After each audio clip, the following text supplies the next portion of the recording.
겸손과 기도. 천미 예수님, 오늘 복음 들으시면서 요 그림 잘 보시면 됩니다.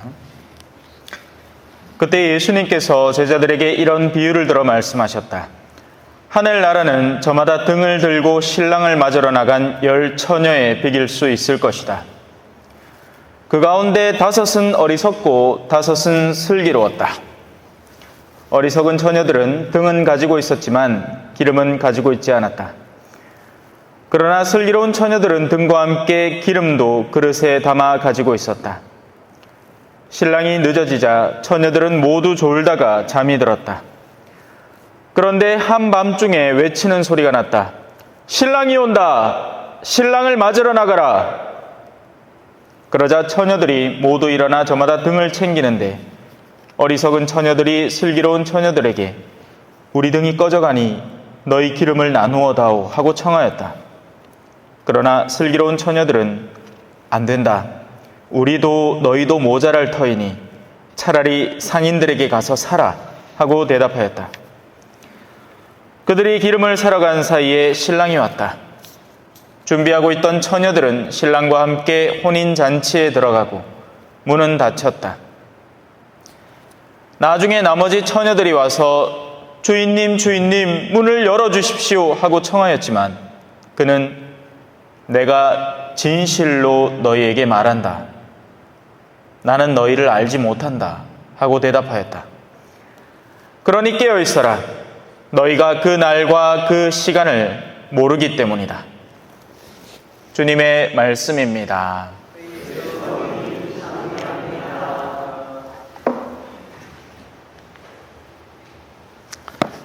참미 예수님,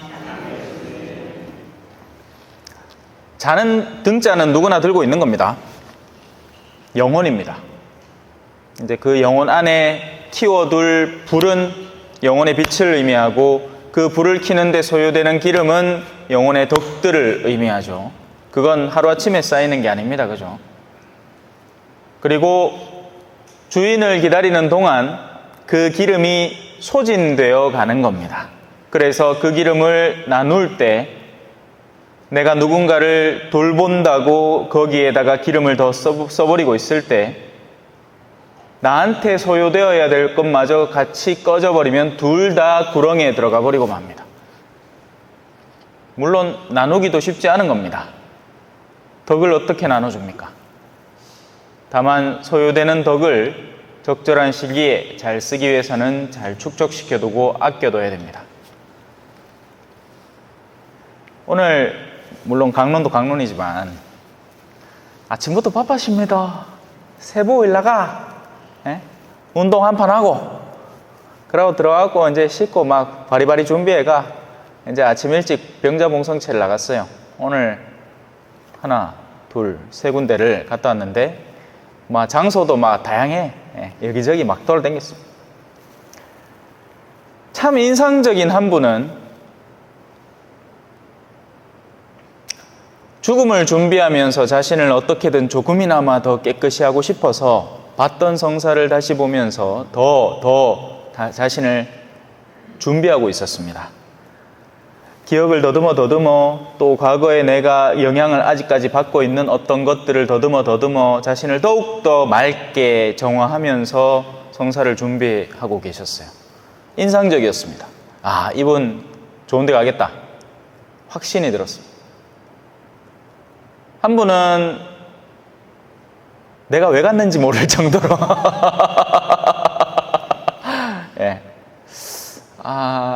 이렇게는 가는 게 아닌데 싶을 정도로 준비가 안 돼 있었습니다. 하나도. 그래서 자기에게 다가온 너무 좋은 기회도 누리지 못하는 상태로 준비가 미흡해져 있었죠. 그리고 한 분은 병자봉성체를 간 건 아니고 식사를 갔는데 거기에서 만난 한 분은 덥석 저를 진짜 말 그대로 영어로 literally라고 표현을 하죠. 문자 그대로 덥석 잡아가 아이고 신부님 웬일이야 뭡니까? 아이고, 잘 오셨습니다. 하고는 막, 예? 그러면서 막 귀에 닿는 대로 막, 신앙 이야기, 막, 예? 그동안 밀어놨던 거, 예? 당신이 하고 싶은 이야기. 물론 다른 손님이 있어서 다 꺼내지는 못했지만, 기회를 잘 잡는 거죠. 언제고 제가 간다 하면 어휴 오시라고 그냥 문을 활짝 그냥 다 열어놔. 예.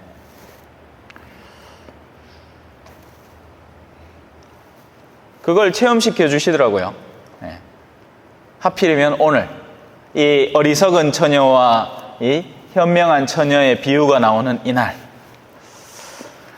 자, 이제 본격적으로 강론을 한번 수르륵 살펴보도록 합시다. 기름이라는 것은 거룩함, 제가 여러 가지 덕들이라고도 표현을 했죠. 기름은 거룩함과 대비되는 영역입니다. 그래서 오늘 일독서를 잘 읽어주셨어요. 실수는 누구나 하는 기니까 걱정하지 마시고, 다만 제가 그냥 두 번째, 어차피 홀수의 독서고 짝수의 독서거든요.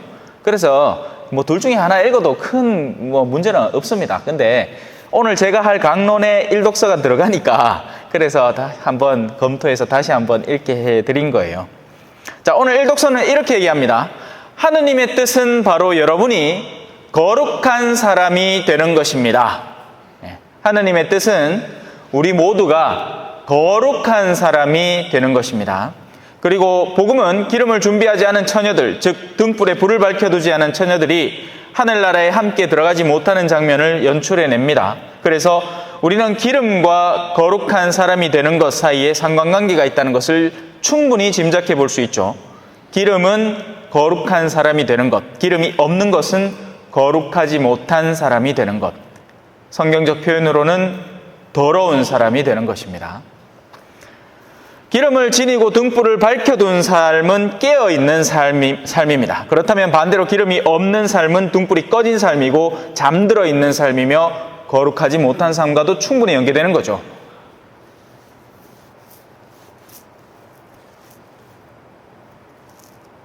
깨어있어야 누가 오는지를 알고, 그죠? 잠들어 있으면 교황님이 와도 뭔 상관이야. 내하고 아무 상관없어. 난 지금 자는데 뭐 예수님이 온들 만들 뭔 상관입니까? 그죠? 네. 자, 여기서 이제 거룩함을 하나 짚고 넘어가야 됩니다.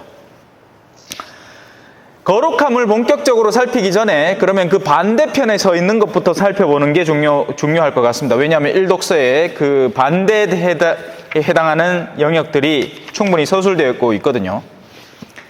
자, 거룩하지 않은 것은 일독서가 어떻게 서술하고 있느냐? 일독서의 표현에 따르면 그걸 작정하고 그냥 대놓고 더러움이라고 표현합니다. 하느님께서는 여러분을 더러움 속에서 살라고 부르신 것이 아닙니다 하면서 그 앞에 더러운 행위가 어떤 것인지를 알려줍니다. 피하면 되겠죠, 그죠? 네, 듣고 피하면 됩니다. 얼마나 좋은 세상입니까, 그죠? 답을 다 알리죠. 이거 하지 마, 저거 하지 마. 네? 자, 그건 뭘까? 첫째는 불륜입니다. 배우자를 두고 다른 사람과 놀아나는 것은 더러운 행위입니다. 물론 혼인생활 안에서도 불륜은 더러운 것이지만 이 불륜은 영적 불륜도 같이 포함시키는 겁니다. 뭘까요?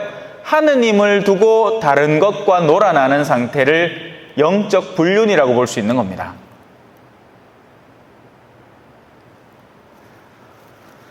자, 두 번째는 뭐라고 하느냐? 세욕으로 아내를 대하기. 아내와의 관계는 거룩한 관계, 인격의 사랑을 최종적으로 두 사람은 하나라는 개념이죠. 그래서 둘이 온전히 결합되는 것이 최종 목적이고 그 가운데 성이라는 것이 둘이 정말 뜨겁게 사랑할 때의 수단과 도구로서 쓰이는 성이 되는 건데, 이게 잘못 작동을 하면 그냥 성적 도구로 상대를 대상화시켜버리는 거죠. 성욕으로만 상대를 대하는 겁니다. 나의 동반자이자 나를 완성시켜주는 사람으로서 내가 존중하고 사랑하고 진정으로 품어 안아야 하는 어떤 대상이 아닌 내 성적 욕구의 도구, 색욕으로 상대를 대해버리는 거예요. 그것 역시도 더러운 행동이 되는 겁니다. 신앙도 마찬가지죠. 신앙의 본래의 목적이 있잖아요. 그건 뭐예요? 구원이죠. 하느님의 나라에 들어가는 것입니다. 그런데 신앙을 도구화 시켜버리는 사람들이 있죠. 지 필요할 때만 신앙 찾는 사람들 있잖아. 지 놀고 잡을 때, 지 심심할 때, 지 뭐 아쉬울 때, 뭐 돈 없고 하느님한테 청할 거 있을 때만 뒷다와가 아멘 아멘 아멘 하고 그런 거 없으면 에이 나 몰라 하는 그런 사람들은 신앙을 뭐 하는 거죠? 도구화하는 거죠.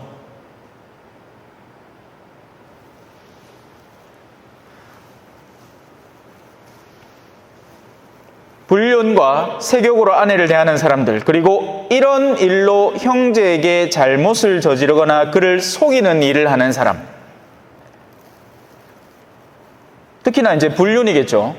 불륜이라는 것은 물론 내가 내 배우자를 속이는 것이기도 하겠지만 내가 놀아나는 상대의 배우자를 속이는 행위이기도 하잖아요. 그죠? 그래서 그 형제에게 잘못을 저지르거나 그를 속이는 일이 되기도 하는 겁니다. 이런 종류의 어둠의 행위로 형제에게 잘못을 저지르고 그를 기만하고 속이는 것. 구약에서는 대표적인 케이스가 다윗이 이 우리아의 아내를 탐하고 범하고 우리아를 죽여버린 사건들이 있죠. 다윗도 원래는 나쁜 놈이에요. 다만 회개하고 뉘우치고 하느님께 더 헌신함으로써 성왕이 된 거죠. 성인들은 저마다의 다 어둠의 시간들을 갖고 있단 말이에요.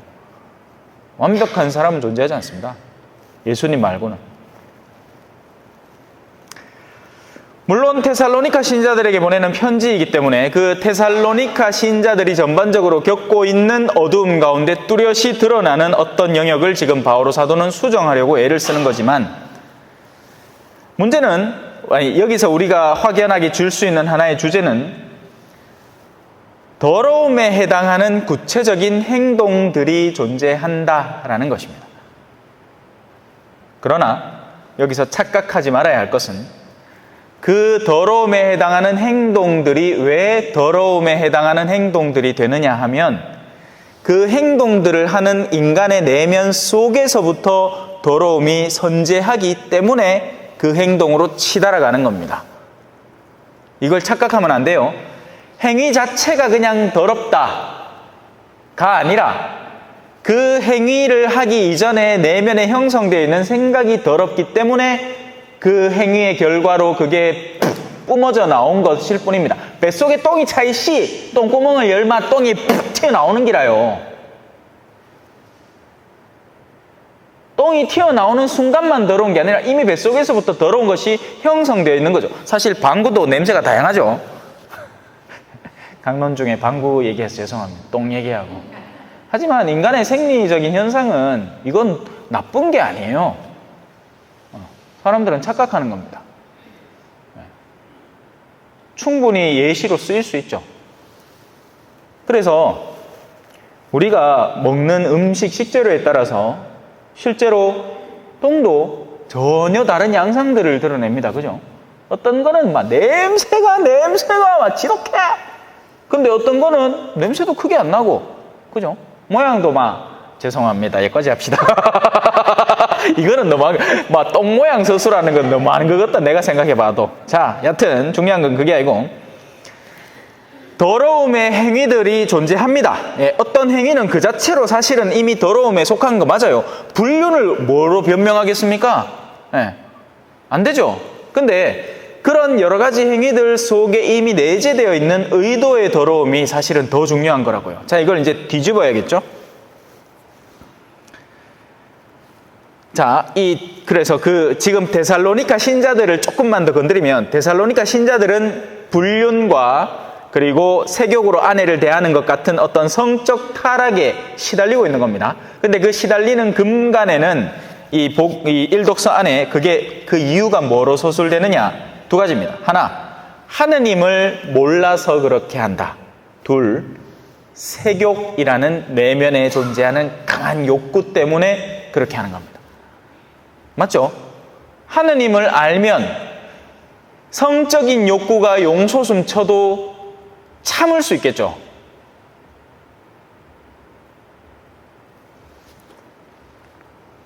그래서 하느님을 알지 못하기에 부정적인 것들이 더 활발하게 뿜어져 나오는 겁니다. 또 하느님을 모른다 하더라도 근데 세욕 자체가 없는 사람이 어디 있을까요? 제가 신부인데도 성에 대한 호기심 이런 것들은 여전히 생생히 살아있음을 느끼는데, 농담 제가 간간히 하잖아요. 그죠? 신부는 언제 안심할 수 있다고? 관뚜껑 덮고 10분 지나야 안심한다. 욕구는 사라지는 게 아닙니다. 욕구는 숨 붙어 있는 동안 생생한 거예요. 그걸 어떻게 컨트롤하고 다스려 나가느냐의 문제인 거죠. 자, 이제 뒤집읍시다. 이제 더러움을 살펴봤으니 그 반대편에 있는 거룩함을 살펴봅시다. 더러운 행위와 마찬가지로 우리는 거룩한 행동들을 나열하고 살펴볼 수 있습니다. 우리가 흔히 성당에서 하는 이 비교 행위 안에는 저 사람은 더 거룩해, 저 사람은 더 뭐 있어 보여 하는 것에 행동 목록들이 있기 마련이죠. 한번 잘 들어보세요. 거룩함은 외적인 틀에서 기인한다라고 착각하는 겁니다. 기도를 더 많은 시간 한다. 더 어려운 자세로 한다. 그러면 거룩해 보입니다. 그냥 서서 기도하는 것보다는 무릎 꿇고 기도하는 게 더 있어 보이죠? 그냥 무릎 꿇고 기도하는 것보다는 양판 들고, 묵주도 5단짜리 하는 것보다는 20단짜리 질달한 거 들고 팡팡팡팡팡팡 돌리가며 아마 있어 보인단 말입니다. 엄청 있어 비요. 진짜 그런 거 하는 사람 옆에서 보이소. 땀을 삘삘 흘리가며 막 기도를 막 하는데 있어 빈다 하겠네. 평일 미사를 더 많이 나오고, 집에 교계에서 유명한 분과 사진을 딱 찍어서 비름박에 딱 붙여놓고 막 이러면 야, 이 집안에 거룩하구만 합니다. 그죠? 이런 것들은 모두 알려져 있는 거룩함의 외적 틀에 불과한 겁니다. 제가 앞서 더러움에 대해서 설명을 드렸잖아요. 더러운 행위가 있고 그 더러운 행위를 가장 근본적으로 뿜어내는 더러움의 핵심이 더러움의 의지가 있습니다. 그럼 반대도 마찬가지죠. 거룩함의 틀이 중요한 게 아닙니다. 이런 거룩한 행위들을 정말 어떤 사람은 사실 천사들도 빛의 천사를 가장하는 경우가 너무나 많죠. 그래서 사람 속에 허영을 발견하게 되면 그 사람을 헛된 거룩함으로 불러들입니다. 그래서 바리사이 같은 사람이 나오는 거예요. 정말 거룩하게 살아. 안 거룩하다는 게 아니에요. 거룩하게 삽니다. 철두철미하게 지키고 어마어마하게 막 율법적 준수들을 막 하는데 뭐가 그 안에 내재되어 있죠? 교만이 근본적으로 들어있는 겁니다. 그래서 그가 하는 모든 거룩함의 행위들이 오히려 자신의 교만을 양성화하고 키우는데 조력하는 그릇된 도구들이 되어버리는 거예요. 거룩한 행위들이 맞아요. 그 거룩한 행위들을 올바른 의지로 쓰면 진짜 거룩해져 버립니다. 근데 그렇게 안 한다니까, 적지 않은 사람들이. 그래서 그 교만한 마음 때문에 그 거룩한 행위들이 도리어 훗날에 나를 고발할 죄의 근거가 되어버리고 마는 거죠. 이런 얘기를 하면 사람들이 잘못 오해하고, 야, 우리 신부님은 평일미사 나오지 말라 하더라 이합니다. 내가 언제 평일미사 나오지 말라 합니까? 헛된 거룩한 행위들에 빠지는 것을 막으라는 얘기였죠. 평일미사 나오면 좋죠. 순진한 마음으로 시간 되고 능력 되고, 그죠? 내가 무리하지 않는 선에서 평일미사를 나와서 하느님과 만나겠다는데 누가 말립니까? 좋은 거죠. 그런 건 장려해야지. 어유 하시라고. 근데 그게 아니고 막 사람들한테 잘 빌랐고 막 바빠 죽겠네, 코에서 막 단내가 나왔고 막 쓰러질 것 같은데도 막 나오든지 뭐 이러면 거룩함의 수단을 거꾸로 쓰는 거죠. 진정한 의미의 거룩함은 사실 전혀 다른 데에서 그 기준점을 찾습니다. 해맑은 어린아이, 가끔 가다가 성당에서 왜 우리 꼬맹이들이 놀잖아요. 그죠? 자기들끼리 장난치다가 너무 재밌어가지고 웃음소리가 났어. 그러면 걔는 그 순간 거룩하지 않은 겁니까? 이 성당의 극적인 고요를 깨뜨리고 파괴하고 있으니 사탄의 자식입니까? 오멘. 옛날에 영화 있었잖아. 네? 아니에요. 천진한 아이의 웃음소리는 하느님이 창조하신 거룩한 것입니다. 물론 그게 계속해서 의도적으로 극하고 있고 뭐 극해도 아무도 내한테 뭐라 안 하네 하고는 막 더 극해 쌓기 시작할 때는 이제 훈육이 들어가야 되지만 그 전에 위에다가 장난치다가 한번 까르륵 하고 웃었다고 해가지고 전부 다 막 독사눈을 뜨고 야, 이 거룩한 성당에서 뭐 하는 기고 막 이게 제가 실제로 들은 얘기예요. 젊은 엄마가 애를 데리고 성당에 들어가는데 유아실 같은 게 없잖아요. 그럼 부담스러워 못 들어가는 겁니다. 와, 눈치를 하도 줘가. 죄 짓는 기분인 거예요. 자기는 그래 낳고 이제 좀에 크가 그래도 미사 나오고 싶어갖고 미사를 나오려고 그 마음이 거룩한 긴데 그거를 나가 좀에 시끄럽게 한다고 어른들이 막 째려보고 하였기네. 그 중간 때가 이제 슥 사라져 버렸잖아요. 아이마 성당에 유리 무덤 만들든지 그죠? 저는 정말 다행인 게 우리 성당에 유아실이 없네. 예. 옛날부터 없었는지 이따 사라졌는지 모르겠다마는 없는 거 이거는 진짜 좋은 것 같아. 예.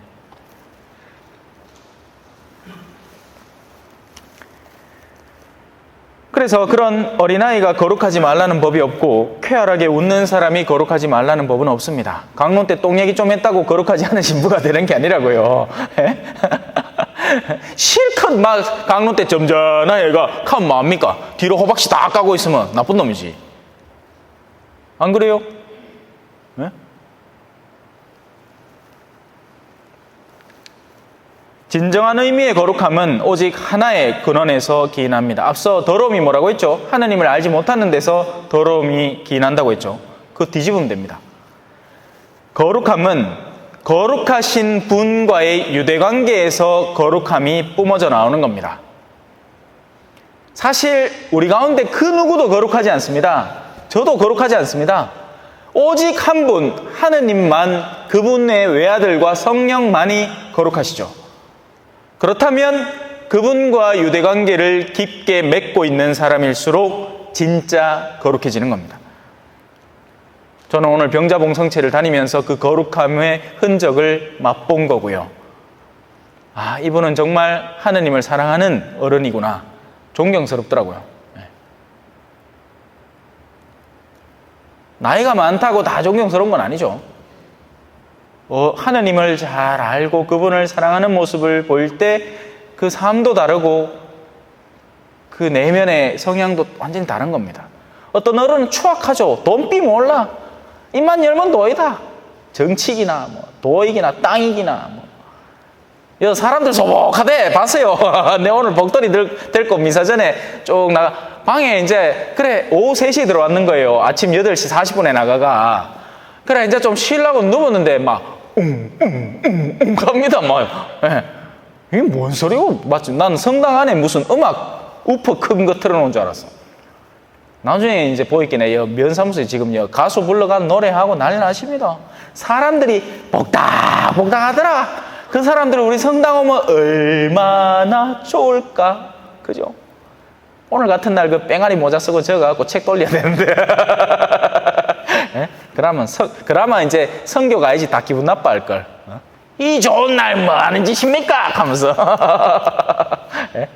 농담입니다. 하라는 소리가 아니고 오늘 같은 날 가면 안 돼. 이 아가씨가 나와갖고 이제 노래 한 곡 탁 부르려고 하는 순간에 저는 돌아보십니다. 사람들이 치다보더라. 목에로만 칼라하고 있시. 아이고 야 신부님도 여기 오십니까?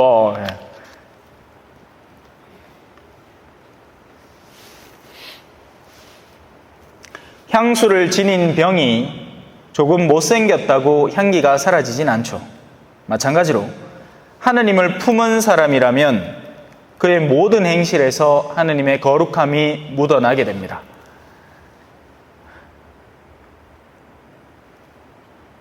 우리는 바로 이 기름, 이 거룩함의 기름을 미리미리 준비해 두어야 해요.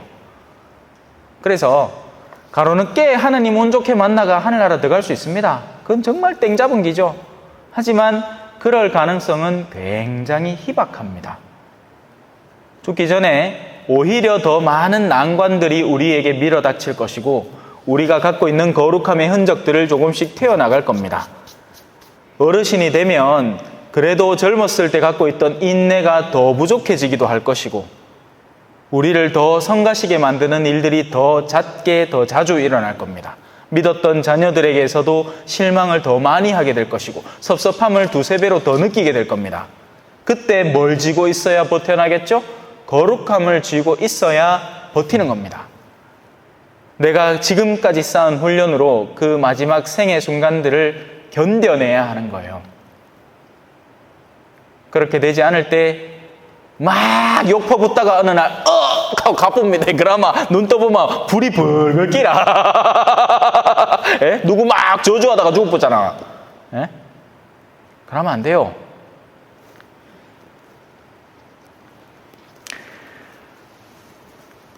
그것이 등불을 밝히는 비결이 되는 것이고, 신랑이 다가올 때 그분을 알아보고 그분의 환대를 받아 혼인잔치에 들어가는 훌륭한 방법이 될 겁니다. 사적으로 하나만 더 붙이자면, 이 기름은 자신에게 부족할 때 다른 사람에게서 사올 수 있습니다. 그 말은 다른 이가 미리 모아둔 것을 가서 그에 상응하는 값을 지불을 하고 받아온다는 얘기죠. 하나님의 뜻에 대해서 우리는 늘 잘 알고 있지 않습니다. 어떤 때는 둔감해지기도 해요. 저부터도 그래요. 뭐 지금이야 제가 강론을 하면서 하나님의 뜻이 이렇네 저렇네 하지만 맨날 그렇지는 않단 말이에요. 그러면 어떻게 해야 될까요? 그 기름을 미리 준비한 선배들에게서 배우는 겁니다. 그래, 맨날 책 들고 다니는 겁니다. 선배 사제들이 뭐라고 했는지, 선배 성인들이 뭐라고 했는지, 그 안에 기름통에는 뭐가 있는지 남은 거 딱딱 끌고 오는 기라. 인자도 고아에서 들어가갖고 성사 주다가 틈만 남아 그냥 요셉 라친 거, 우리 베네딕토 16세 교황님이 쓰신 책 좀씩 읽고 이해하려고 애쓰고, 또 책은 얼마나 어려운도 몰라. 옛날에는 책을 얼마나 어렵게 쓰는지 몰라요. 그래서 미리 준비해 둬야 되는 겁니다. 뭐 어느 순간 갑자기 책만 펼친다고 그게 내 머릿속으로 쑥 들어와요? 아니잖아. 우리는 미사 때 와갖고 독서 들은 것도 기억 제대로 못하고 복음 들은 것도 기억 못할 때가 얼마나 더 많습니까? 마음을 쓰고 노력을 해서 얻어내야 하는 소중한 기름들이란 말이에요. 모든 것에는 그에 상응하는 때가 있습니다. 미리 준비해 썼어야 하는 기름을 뒤늦게 마련해서 하늘나라에 들어가려고 하는 통에 이미 문이 닫혀버릴 수 있는 겁니다. 사실 이 어리석은 애들도 나중에는 기름을 구해서 쫓아왔죠. 근데 안 열어준 겁니다. 시간이 지난 거예요. 시간이 한정 없을 줄 알았던 거야. 아이고, 지금 좀에 돈 좀 더 벌고, 한 75세까지. 그러고 나서 그때부터 준비해도 안 되겠나? 그때 이제 시간 많을 낀게 탱자 세워라 내어라 하면서 성당 좀 나오고 평임사 좀 나오고 하면 기름 하나 쌓이겠지 하는데 74세 딱 죽었네. 74세 12월 31일 날 얼마나 억울하겠노? 내일부터 하락했는데. 그러지요. 그래 되겠단 말이라, 그죠? 안 된단 말이에요. 사람이 계산대로 사나? 요행을 바라는 신앙생활은 굉장히 불행한 신앙입니다. 그렇게 해서 다행히 죽기 전에 기름을 마련을 하고 하느님의 도래를 기다린다면 다행이겠지만, 병석에서 자신의 의지가 전혀 섞이지 않은 채 타인에게 대세라도 받는다면 다행이겠으나 그 대세가 그의 영혼을 얼마나 획기적으로 바꿔놓을지는 의문입니다. 사실 대세를 주러 가면, 대세는 여러분들이 주는 거고, 제가 주면 진짜 세례죠. 보통 대세 상황이 어떠냐? 전부 다 관 뚫고 그냥 눈으로 겨우 뭐 하나 밥 먹고 싶나 배고프나 이 정도예요. 그 상황에 세례 안만 준들 그 영혼이 얼마나 준비가 되어 있을까요? 그래서 그런 행위들은 가족들에게 위안을 주는 행위입니다. 신자 가족들이 그걸 원할 테니까 해주는 거예요. 하지만 정작 본인의 영혼이 얼마나 준비되어 하늘나라에 갈지는 그건 하느님한테 맡겨야 되는 문제죠. 나의 선택이 여전히 가능할 때 우리가 깨어 있어야 하고, 그 선택이 가능할 때 나 자신의 몫을 하느님께 봉헌하려는 의지가 있어야 됩니다. 나중에 가로늦게 다 털리고 나서 아무것도 없는 거 하느님 이거라도 받아주실랍니까? 하면 하느님은 받아는 주시겠으나 거기에 상하는 상급도 딱히 없겠죠. 모든 것에는 때가 있기 때문입니다. 아멘. 찬미 예수님, 겸손과 기도.